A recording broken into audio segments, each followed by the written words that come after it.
자, 계속 하시겠습니다. 자, 그 다음에는 뭐가 나왔느냐. 자, 21쪽에 보면은 회계 기준 나왔는데, 자, 지금은 하지 마세요. 그거는. 자, 회계 기준서부터 어디까지냐. 감사 의견까지. 거기다가 심화 이렇게 써 놓으시고, 자, 그런 거는 이제 심화 과정에서 자, 어느 정도 회계를 배운 다음에 여러분들이 이런 것들을 심화 과정에서 공부하시면은 훨씬 이해가 잘 되고, 자, 공부할 맛이 나요. 자, 넘어갑니다. 체크해 놓는 거는, 빼놓는 거는, 제가 빼놓는 거는 다 심화해서 하는 거예요. 자, 우리 기본서 70점 맞는 데는 전혀 그런 거 모르셔도 70점 맞는데 아무 지장이 없습니다. 자, 넘어가죠. 자, 그 다음에는 이제 24페이지로 가서 이제 회계 정보입니다. 자, 정보 이용자가 부기를 통해서 두 가지 중요한 회계 정보를 얻게 되는데, 우리는 이제 우리가 부기의 목적이 자, 뭐뭐 있었어요? 부기의 목적. 자, 부기의 목적은 일정 시점의 재무 상태와 그 다음에 일정 기간에 경영 성과를 측정하는 것이 요게 부기의 목적이었어요. 그러면 일정 시점의 재무 상태는 뭐뭐 있다? 자산과 부채와 자본이 있는 거죠. 자, 그 다음에 일정 기간의 경영 성과라고 하면은 수익과 비용을 들을 수 있다. 그래서 먼저 일정 시점의 기업의 재산의 상태와 채무의 상태를 요거를 먼저 알아야 되는데, 자, 재무 상태에는 자산, 부채, 자본이 있다. 이렇게 해서 정리하셨습니다. 그러면 자산이 뭐예요? 자산. 자산이라고 하는 것은 자, 기업이 소유하는 모든 재화나 권리, 이거를 우리는 자산이다. 그리고 이제 좀 더 지나면 자산이라는 것은 과거의 거래나 사건의 결과로서 우리 특정 경제 실체가 지배하고 있고, 자, 미래에 자, 우리 기업의 경제적인 효익을 가져다 줄 수 있는 것들을 이제는 자산, 이렇게 회계학에서 배울 건데, 지금은 회계학을 배우는 게 아니잖아요. 그래서 지금은 자산의 개념은 일반 기업이 보유하고 있는 재물이나 화폐나 권리, 이렇게 정리하시면 되는 거예요, 지금은. 그 다음에 이제 부채라고 하는 것은 기업이 타인에게 갚아야 할 의무죠. 갚아야 할 의무. 그래서 우리 부채라고 하는 것은 한마디로 말해서 빚이다, 자산이다, 그러면 내 것이다, 이렇게 정리하시면 되고, 자, 우리 기업을 운영하다 보면은 자, 제3자에게 갚아야 할 의무가 생깁니다. 자, 내가 물건을 사왔는데 돈을 나중에 주기로 했다. 그러면 나중에 갚아야 할 의무가 발생했죠. 그런 것들을 우리는 일반적으로는 여러분들 우리 사회생활에서는 빚이다라고 하는데, 우리 회계에서는 그거를 부채라는 용어를 쓴다. 자, 그 다음에 자본이라고 하는 것은 기업의 순재산이다 그랬죠. 자, 기업의 순재산으로서 자, 이 자본은 어떻게 해요? 미천이다라고 했습니다. 미천. 그래서 자, 우리 여기에 보면 이렇게 재무상태표를 그린다 그랬어요.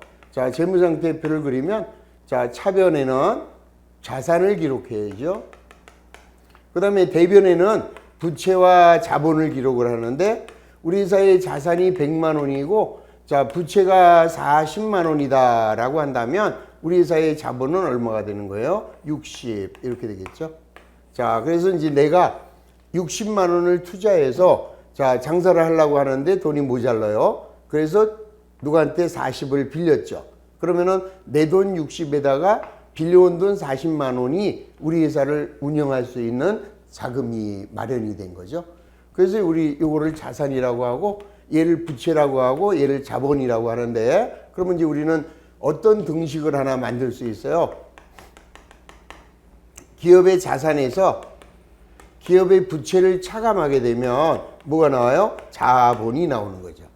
이래서 이렇게 자본을 구한다. 그러면 요거를 자본 등식이다, 이렇게 얘기하고, 그 다음에 자, 이걸 변화시키면 저 재무상태표를 그대로 읽어볼까요? 그대로 읽어보면 우리 기업의 자산이라는 것은 부채에다가 자본을 더한 게 되겠죠.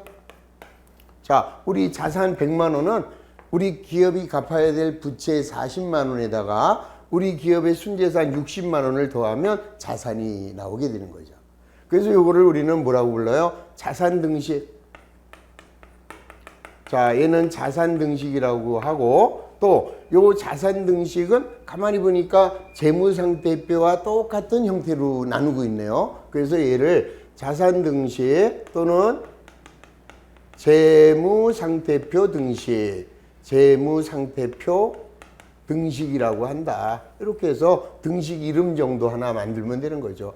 자본을 구했으니까 자본 등식이고, 자산을 구했으니까 자산 등식이고, 요걸 통해서 재무상태표가 만들어지니까 재무상태표 등식이다. 이렇게 이야기하는 거죠. 자, 그래서 24페이지 중간에 2단원 회계정보. 자, 회계정보 이용자가 부기를 통해서 얻는 두 가지 정보는 일정 시점의 재무상태와 일정 기간의 경영성과다.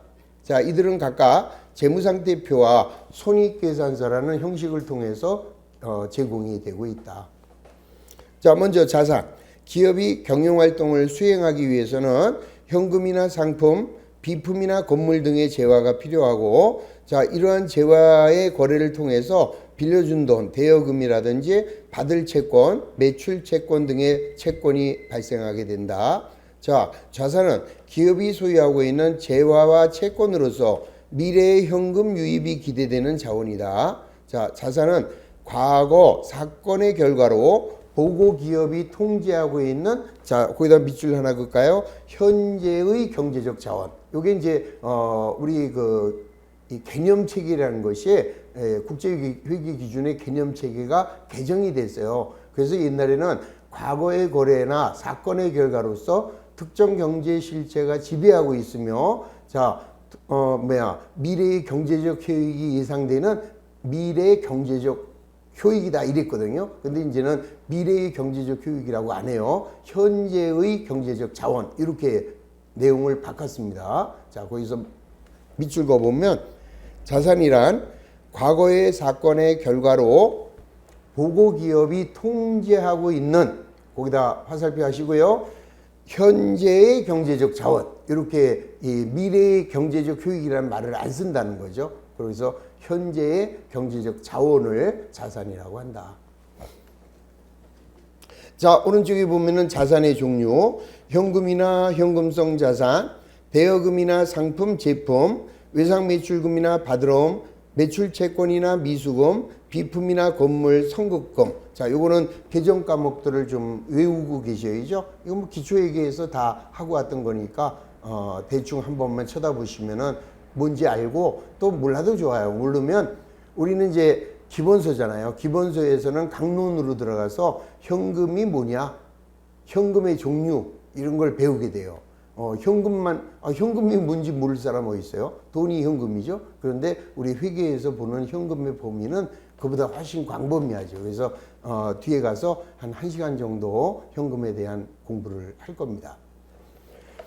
자, 그 다음에 이제 현금성 자산이 뭐냐, 그것도 배울 거고, 또 대여금 뭐야, 배울 거고, 또 매출채권, 이거 다 배울 겁니다. 그러니까 지금은 그냥 시작하는 단원에서 우리 기초회계에서 배웠던 그 정도의 개념만 알고, 이제 세세한 것은 뒤에 강론에서 공부한다, 이렇게 이해하시면 됩니다.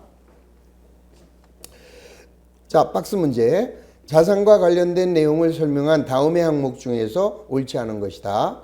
자, 1번. 자산은 기업이 소유하고 있고 통제할 수 있는 경제적 자원. 맞는 거죠? 자, 경제적인 자원을, 자, 요걸 자산이라고 한다.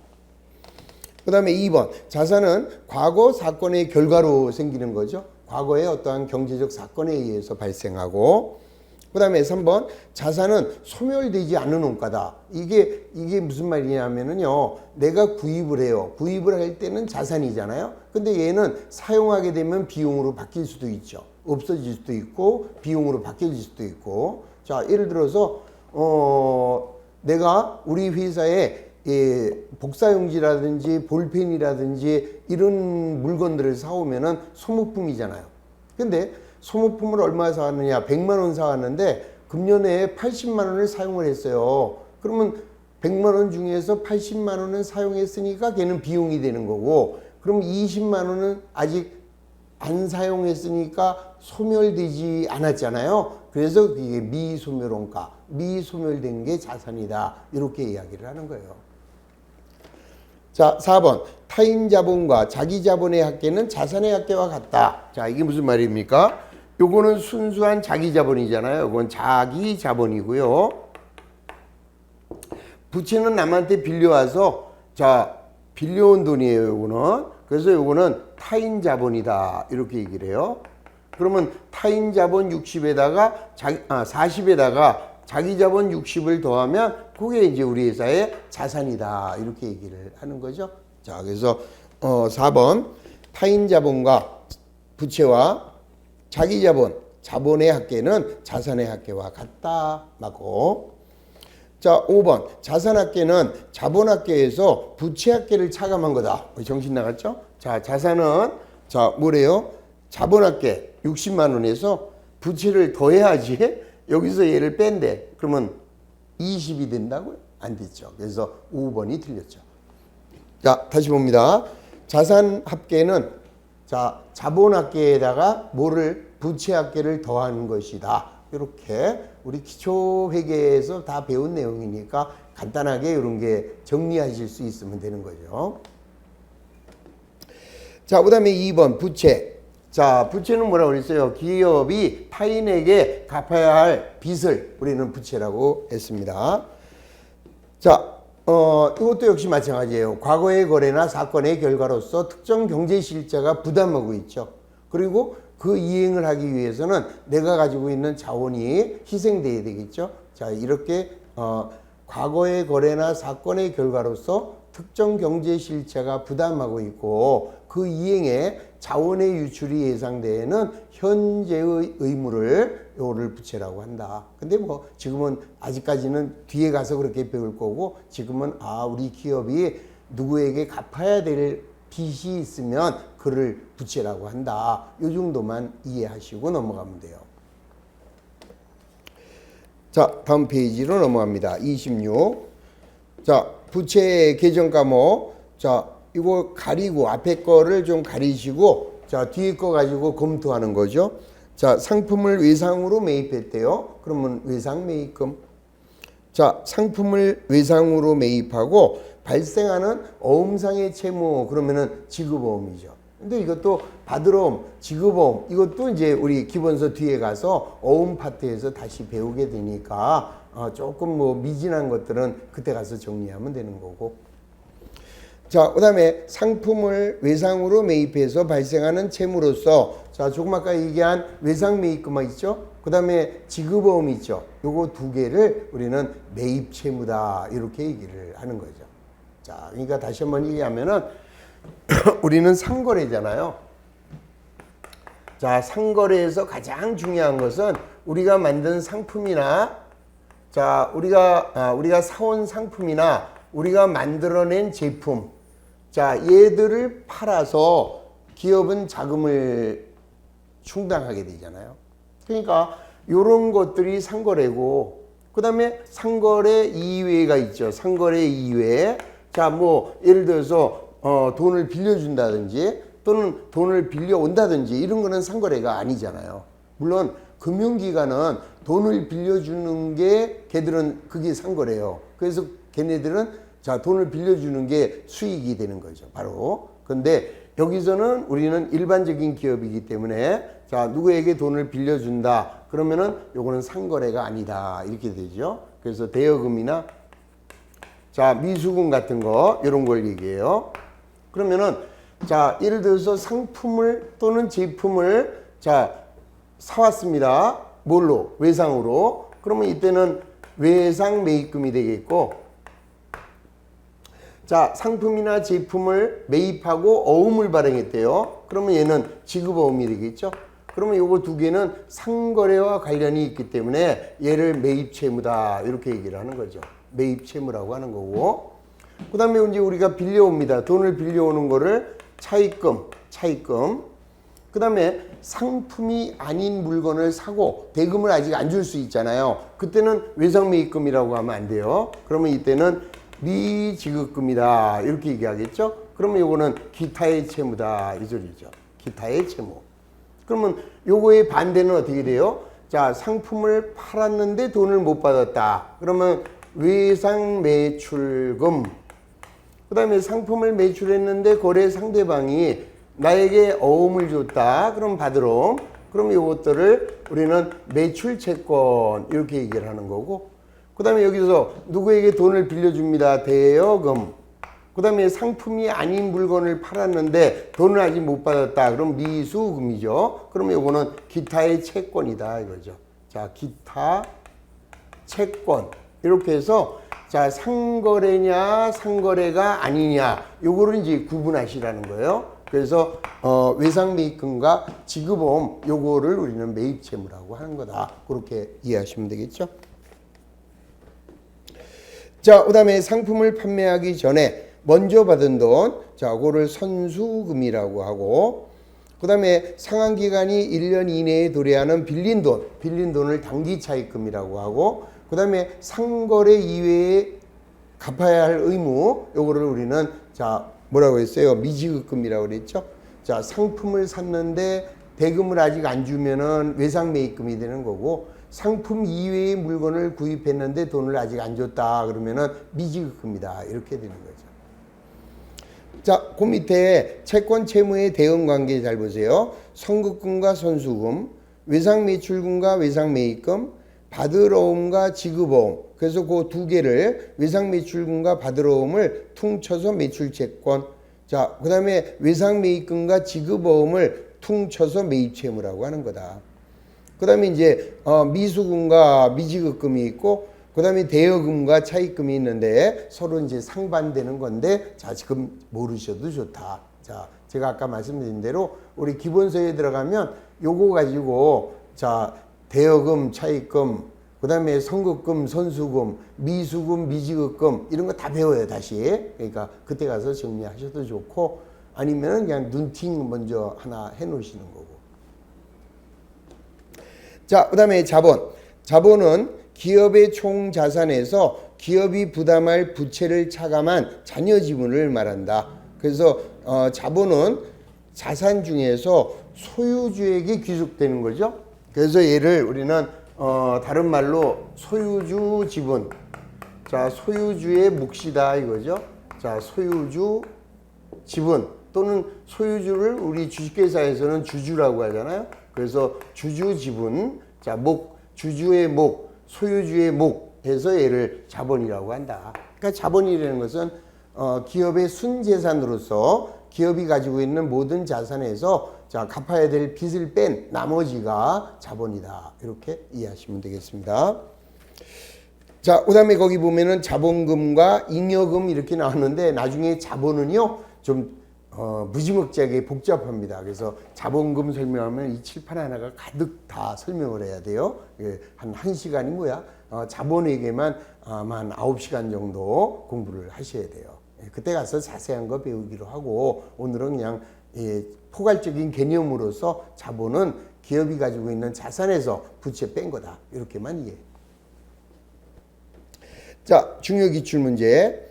재무제표의 구성 요소 중 잔여 지분에 해당하는 게 뭐네요? 자, 이거 소유주와 요거죠? 자, 기업이 가지고 있는 자산에서 기업이 갚아야 될 부채를 빼면 나머지를 요걸 잔여 지분 이렇게도 표현하잖아요. 나머지. 자, 기업이 가지고 있는 자산에서 부채를 빼면 그 나머지가 자기 자본이다. 이렇게 하는 거죠.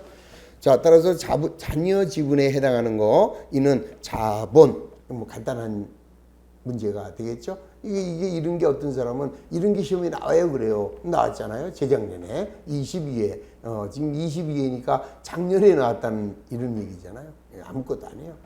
자, 이런 회계를 과락을 맞았다. 이거는 진짜 반성하시고, 그 과락이 나왔다라는 얘기는 진짜 정확하게 말씀드리면은 공부를 열심히 하지 않았다 이런 소리입니다.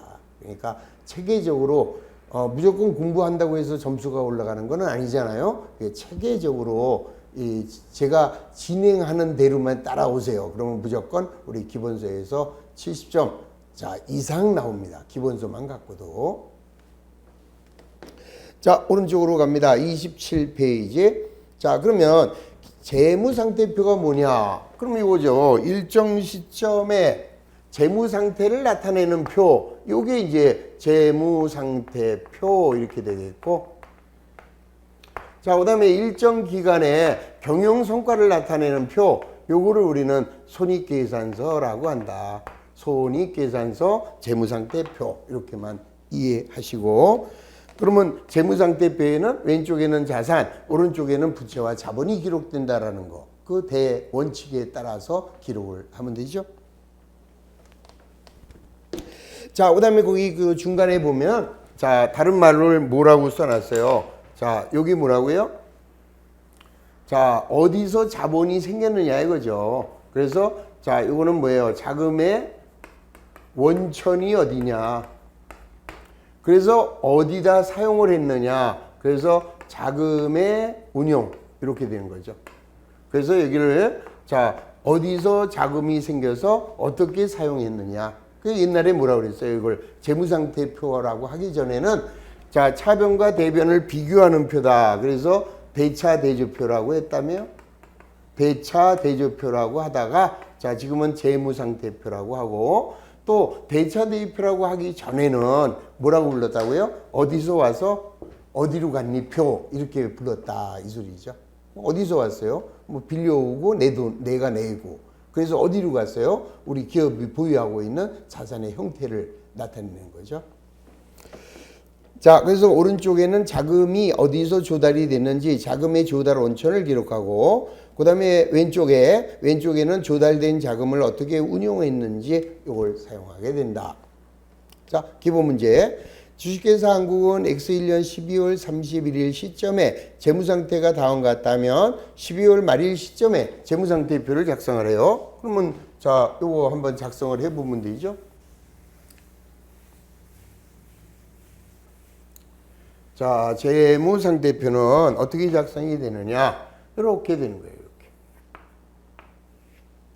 자, 여기는 재무상태표라는 명칭이 들어가고 그 다음에 왼쪽에는 자, 어느 회사 건지를 써줘야죠. 한국이고 그 다음에 가운데는 작성일자 X1년 자, 12월 31일이고 그 다음에 오른쪽에는 보고의 단위가 들어가는 거죠.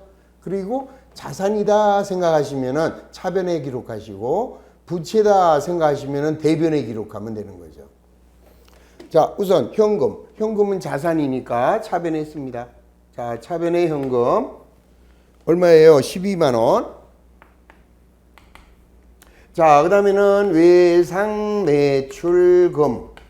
자, 외상으로 내가 물건을 매출했대요. 그러면은 내가 받을 권리가 있죠. 자, 5만 원. 그 다음에 내가 가지고 있는 상품. 자, 내가 가지고 있는 상품은 3만 원. 그 다음에 기계를 갖고 있습니다. 기계장치. 자, 기계장치는 7만 원. 근데 우리가 이제 갚아야 될 단기 차입금이 있네요. 1년 안에 갚기로 하고, 자, 빌려온 돈이 10만 원이 있고, 그 다음에 내가 상품을 구입했는데 외상으로 사온 놈이 외상으로 사왔어요. 그래서 9만 원이 있다. 그러면 이제 재무상태표는 차변에는 자산을, 대변에는 부채와 자본을 이랬잖아요. 그러면 이걸 기록을 하게 되면 차변의 자산합계가 27만 원인데 자, 대변의 부채가 19만 원이에요. 그러면 19만 원을 빼면은 8만 원이 우리 회사의 자본이구나. 이거를 알 수 있죠. 그러면 이렇게 해버리면은 요게 우리 기업의 재무상태표가 되는 거죠. 근데 처음에는 자산이니까 차변에 써야 될 걸 대변에 씁니다. 또 부채니까 대변에 써야 될 거를 차변에 쓰게 되는 거죠. 그래서 틀리는 거예요. 근데 자꾸 반복하다 보면 그런 문제는 해결이 된다. 넘어갑니다. 28페이지에 자, 경영성과와 포괄손익계산서.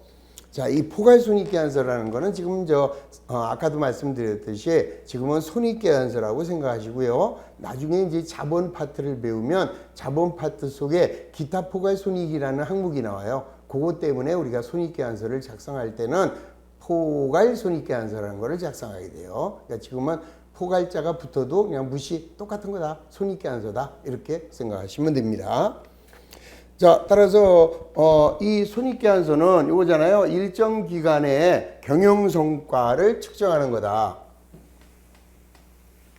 장사를 잘했는지 못했는지.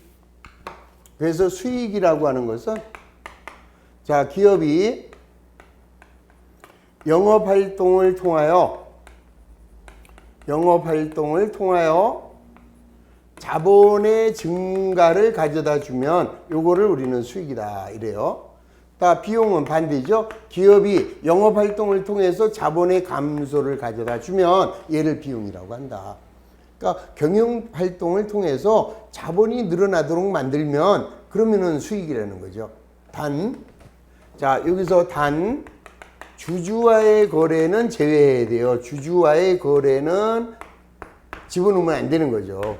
그러니까 주주가 처음에 100만 원을 출자했어요. 그러다가 회사의 자금이 부족하면은 출자자가 50만 원을 더 추가로 낼 수 있잖아요. 그럼 자본이 100만 원에서 150으로 늘어나는데 그거는 수익이 아니잖아요. 지들이 더 낸 거지. 그러니까 그런 거 빼고 또 100만 원을 출자해서 영업을 하다가 자기가 개인적으로 돈이 필요해서 30만 원 도로 빼갔습니다.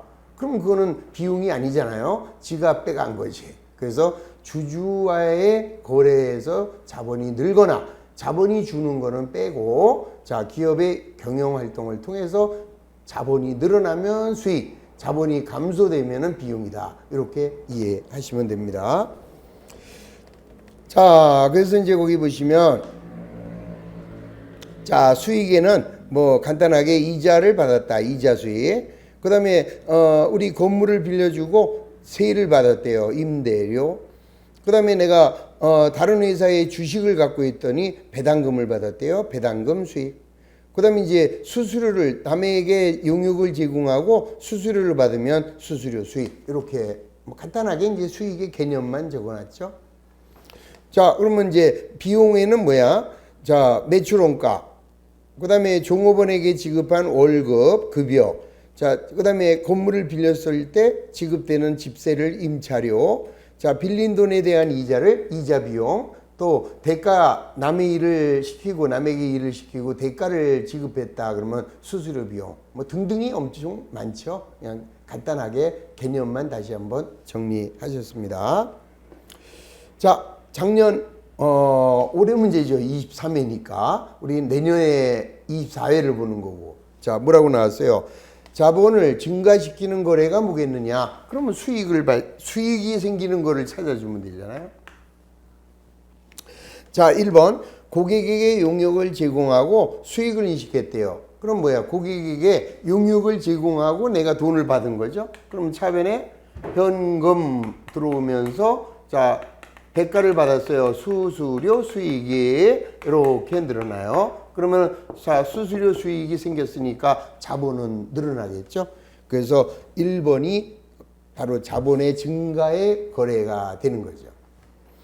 자, 2번 주식의 배당을 결의했다. 자, 주식을 배당한다라는 것은 기업이 벌어들인 돈을 주주에게 배당하기로 결의를 한 거예요. 그러면 이게 참 문제가 있는 거죠. 지금 제가 설명을 드려도 여러분들은 전혀 이해를 못합니다. 자, 그러면 차변에 뭐라고 쓸 거냐? 미처분 이익잉여금. 자, 미처분 이익잉여금. 그 다음에 주식을 배당한대요. 그러면 여기가 미교부 주식배당금 이렇게 배울 거예요. 이게 지금 소련말 하는 것 같지 않습니까? 그러면은 미처분 이익잉여금은 자본이고요. 자, 자본의 감소, 미교부 주식배당금은 자본이에요. 자본의 플러스 이렇게 됩니다. 그러면 자본이 줄면서 자본이 늘어나니까 자본에는 아무런 영향이 없는 거죠. 그러니까 지금은 이 문제를 봐도 이해를 못하는 거예요. 그래서 자, 그 문제 자본을 증가시키는 거래.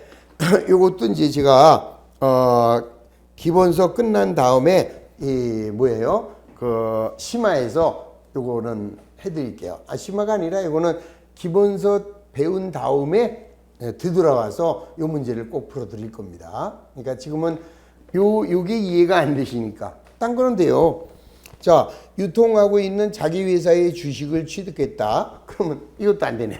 이것도 안 돼요. 자, 회사가 현금이 나갑니다. 그리고 자기 회사의 발행 주식을 자기가 매입했대요. 그러면 자기 주식이거든요. 이런 거 자본을 안 배웠으니까 못하죠. 지금은 그냥 넘어가세요. 그냥.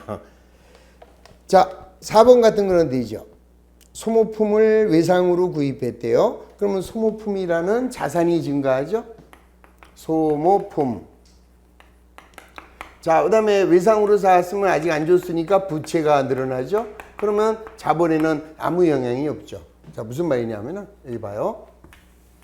자, 여기 보시면 우리 회사에 자산이 100원이 있고 부채가 40원이 있고 K가 60원이 있어요. 근데 우리 회사는 소모품을 10원 새로 구입을 하고 자, 나중에 주기로 했대요. 그러면은 소모품이 10원이 늘어나네요. 110원. 그 다음에 부채가 10원이 늘어나네요. 50원. 이렇게 늘어나면 자, 110원에서 50을 빼면은 자본은 그대로 60원이잖아요. 그러니까 자본의 증가가 안 생기는 거죠. 자, 그래서 4번은 자본의 증가가 아니다 이 소리예요. 그리고 아까 얘기한 대로 요 자본의 감소, 자본의 증가 이거는 이거의 자리바꿈이에요, 요거에. 자, 요 60원 중에서 얼마를 배당하기로 했느냐 하면은 20원을 배당하기로 했대요. 그러면 20원을 주게요. 그럼 60원이 20원이 되면은 20원 죽이면 40이 됐는데 도로 20이 늘어났어요. 그래서 도로 60이 된 거죠. 그래서 얘는 자본의 증감 변화는 없다 이런 소리죠. 신경 쓰지 마세요. 자, 그래서 그냥 조금 공부한 사람을 위해서 5번 하나 더 하면 건물을 장부 금액보다 낮은 금액으로 처분했대요. 그러면 자, 이거는 뭐냐면은 자, 내가 가지고 있는 건물이 100원짜리인데 50원짜리인데 이놈의 건물을 자, 50원짜리를 40원에 팔았대요. 그러면 10원 손해를 봤죠? 그거를 이제 앞으로 유형 자산의 처분 손실이다 이렇게 얘기해요. 그러면 비용이 발생함으로써 자본은 마이너스가 되겠죠. 비용이 발생하면 자본은 마이너스. 그래서 자, 여기 몇 번이죠? 지금 29페이지에 나와 있는 자, 중요 기출 문제는 자, 기본서 끝난 다음에 되돌아와서 보면은 진짜 쉬운 문제예요. 안 해도 되는 문제예요. 그때 안 해봐도 이해가 될 수 있는 그런 문제죠. 자, 세 번째 손익계산서. 자, 손익계산서는 일정 기간 수익과 비용을 통해서 경영성과를 나타내는 거다. 자, 이를 통하여 당기순이익이 결정이 되죠. 자, 그래서 거기 보면은 손익계산서 등식은 수익에서 비용을 빼면 뭐가 돼요? 수익에서 비용을 뭘 빼요? 수익에서 비용을 빼면은 당기순이익이다 이렇게 나왔는데 그거는 손익계산서 등식이라고 하면은 안 되고요. 그거 고쳐주십시오. 그거를 손익법이라고 해야 돼요. 손익법. 그러니까 무슨 말이냐면은 자, 그 책을 수정해야 돼요. 자, 우리가 기업의 순이익을 측정하는 방법에는 재산법이라는 게 있고 손익법이라는 게 있어요. 재산법은 기말 자본에서 기초의 자본을 빼면 얘가 순이익이 나오고, 그 다음에 손익법이라는 것은 총 벌어들인 수익에서 총 수익에서 자, 총 지출, 총 비용을 빼면은 얘가 이제 순이익이 되는 거죠. 그래서 총 수익에서 총 비용을 빼면 순이익인데 요를 우리는 손익법이라고 하는 거고요. 그 다음에 우리 아까 자, 또 이런 게 있었죠. 자산에서 부채를 빼면 얘가 자본이라며요. 그러면 얘는 자본 등식이라고 그랬잖아요. 이거는 자본 등식이고. 그러면 얘를 변화해서 자, 어떻게 변화할까요? 자산은 어떻게 생겼어요? 자산은 부채에다가 자본을 더한 거죠. 그럼 이게 자산을 구했기 때문에 얘를 자산 등식이라고 하고, 그 다음에 이 등식을 가지고 이렇게 그려보면, 자, 자산은 오른쪽 부채와 자본 이렇게 만들어지잖아요. 그래서 얘가 재무상태표를 만드는 거니까 얘를 재무상태표 등식이다 이렇게 이야기를 했잖아요. 그러면 손익계산서 등식은 어떻게 될까요? 손익계산서를 그릴 수 있어야 손익계산서 등식이죠. 그러면 우리가 손익계산서를 그리면 차변에는 비용이 들어가고 배변에는 수익이 들어가요. 그럼 수익이 100원일 때 비용이 40원이면 60원의 이익이 나오겠네요. 그래서 손익계산서의 등식은 어떻게 해야 돼요? 총 비용에다가 자, 순이익을 더합니다. 그러면 총 수익이다. 이럴 때 얘를 손익계산서 등식 이렇게 얘기를 하는 거죠. 손익계산서 등식이면은 그 등식을 이용해서 손익계산서가 그려져야 되잖아요. 그래서 자, 요게 손익계산서 등식이에요. 손익계산서 등식은 두 개가 있습니다. 왜요? 이익이 나올 때도 있고 그 다음에 비용이 나올 때도 있죠. 자, 비용이 90원. 자, 그런데 수익이 70원. 그러면 여기서는 순손실이 20원 이렇게 나오겠죠. 그러면 이거를 이용해서 등식을 만들면 다시 어떤 등식이 나오겠어요? 또 이번에는 총 비용은, 자, 총 비용은 총 수익에다가 순손실을, 단기 순손실을 더한 거죠. 이렇게 해서 이렇게 손실이 나올 때 손익계산서하고 이익이 나올 때 손익계산서가 이 그림이 틀려지잖아요. 그래서 얘를 요거 두 개를 IS 등식, 손익계산서 등식이라고 하는 거죠.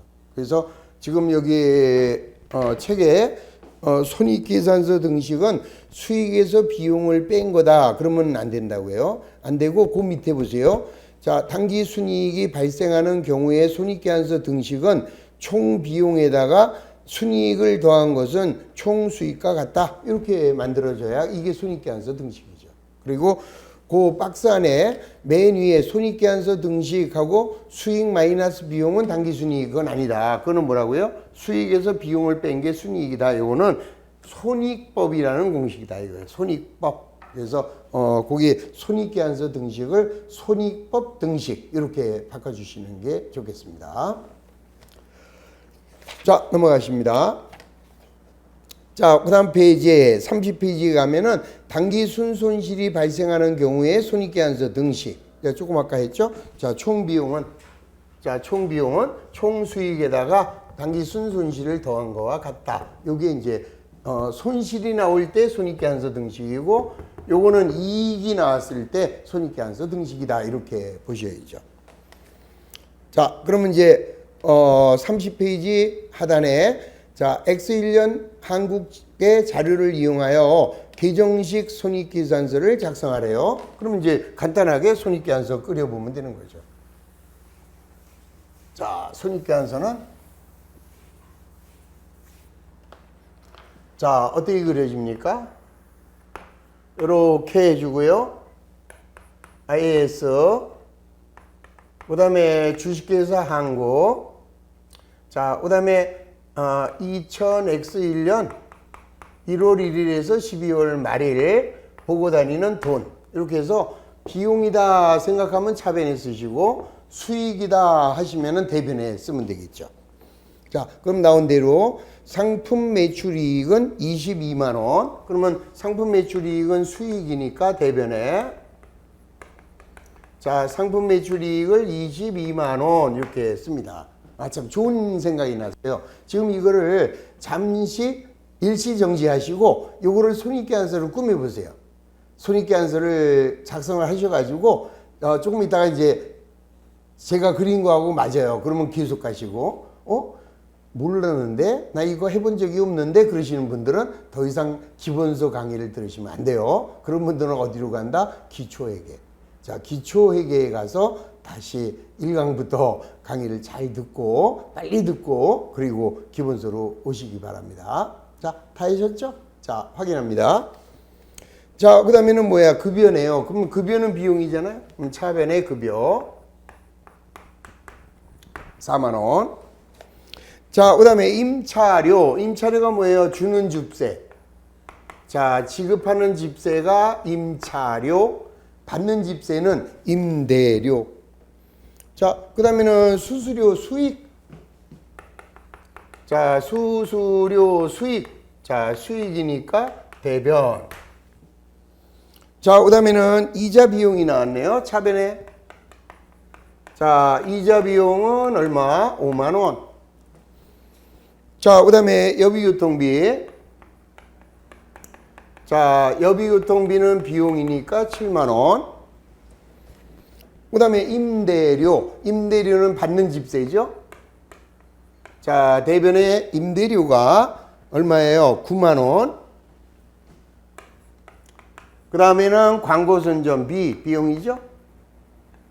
자, 광고선전비는 13만 5천 원. 그 다음에 유형자산의 처분이익이래요. 자, 유형자산을 처분하여 이익이 8만 원. 자, 그 다음에 이제 우리 회사는 수도광열비라는 비용이 이렇게 발생했습니다. 그러면은 수도광열비는 7만 5천 원 다 들어갔잖아요. 그럼 이제 우리가 계산기 가지고 계산하셔야죠. 자, 둘둘둘둘 49만 원이 총 수익이에요. 자, 49만 원이 총 수익인데, 자, 그러면 우리 회사의 총 비용이 얼마인가 계산. 그러면 39만 원인가요? 총 비용은? 다시요. 6, 5, 7, 39.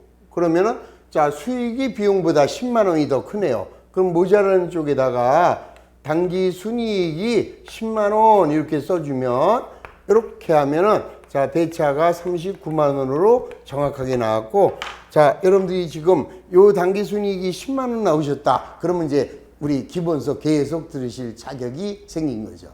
근데 안 나왔어요. 그러면은 결코 이거 기초에게 더 듣는 것이 손해 아닙니다. 자, 뭐든지 기본이 가장 중요한 거다. 이렇게 생각하시고, 자, 이렇게 해서 이제 손익계산서하고 재무상태표 한 번씩 그려봤죠. 자, 잠시 쉬었다가 이익의 측정 방법부터 또 다시 시작을 하겠습니다. 자, 10분간 쉬시겠습니다.